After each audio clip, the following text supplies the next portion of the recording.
Praise the Lord. The best wishes to you and your family members in the name of God. దేవుని నామమునకు మహిమ కలుగును కాక. దేవుని నామం పేరిట మీకును మీ కుటుంబ సభ్యులకును శుభాభివందనములు. ఈరోజు దేవుని వాగ్దానం. Today God's promise.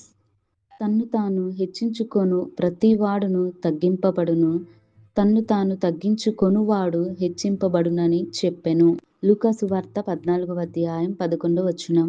For everyone who exalted himself will be humbled, and he who humbles himself will be exalted. Luke chapter 14 verses 11.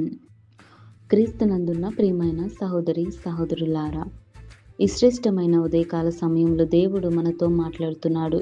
చూడండి, దేవుడు మన పట్ల వాగ్దానం చేస్తున్నాడు. వాగ్దానం చేసిన దేవుడు నమ్మదగిన దేవుడు. ఆయన యందు ఎవరైతే విశ్వాసముతోటి తను తాను తగ్గించుకొనుచు దేవుని ఉన్నతమైన నామానికి ఎవరైతే కీర్తిస్తున్నారో, దేవుని వాక్యానుసారంగా నడుచుచున్నారో వారు దేవుని ఆశీర్వాదము పొందుకుంటారు, వారు హెచ్చింపబడతారు అని దేవుని వాక్యం సెలవిస్తోంది. మరి గర్వమును కలిగి అన్నిటిలో నేనే గొప్ప, నాకు ఆస్తి ఎక్కువగా ఉందని ఇలా హెచ్చింపబడుతూ మాట్లాడుతూ గర్వపు మాటలు మాట్లాడిన వారు తగ్గించబడతారని దేవుని వాక్యం మనతో చెప్తుంది.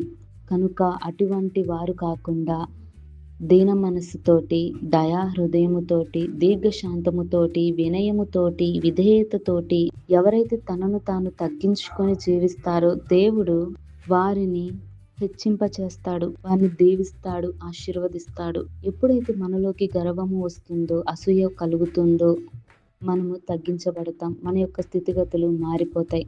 కనుక దేవుని యందు భయము కలిగి ఉండాలి, భక్తి కలిగి ఉండాలి, జ్ఞానము కలిగి ఉండాలి.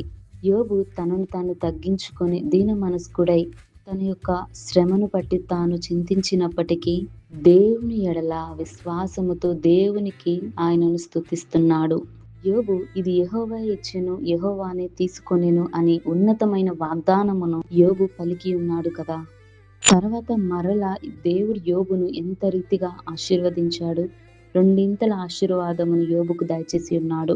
మరి తను తగ్గించుకొని దీన మనస్కుడై దేవుని పాదాల చెంత పడి ఉన్న యోబును దేవుడు ఆశీర్వదించి ఉన్నాడు. మరి మనల్ని కూడా దేవుడు ఆశీర్వదించగలడు. కనుక ఈ వాక్యానుసారమైన బ్రతుకును నీవు నేను మనమందరమును కలిగి ఉందుము కాక. ప్రార్థన. ప్రేమ కలిగిన తండ్రి, దయగల దేవా, నీ పరిశుద్ధమైన పాదమునకు స్తుతులు స్తోత్రాలు.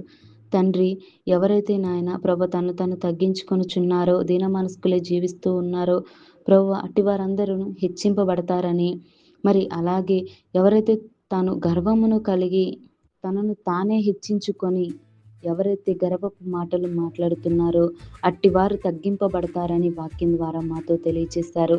ప్రభు, అలా ఎవరైనా ఈ లోకంలో అలాగే జీవిస్తున్నారేమో, లేదా ఈ వాక్యం వింటున్న వారు ఆ రీతిగా ఏమైనా నడుచుకున్నారేమో, దయచేసి వారిని క్షమించండి, వారి యొక్క మనస్సును మార్చండి, వారికి మంచి జ్ఞానమును దయచేయండి. ఈ వాక్యం వింటున్న ప్రతి ఒక్క బిడ్డ హృదయాన్ని మీరు దర్శించి ప్రభువా, నీ యందు భయభక్తులు కలిగి విశ్వాసంతోనే తండ్రి తను తాను తగ్గించుకొని నీ నామాన్ని కీర్తిస్తూ ప్రభువా నీ యందు భయభక్తులు గలవారై ఉండుటకు అట్టి నీ కృపా కాపుదల మా అందరికీ దయచేయమని యేసు నామమున ప్రార్థిస్తున్నాను తండ్రి. ఆమేన్.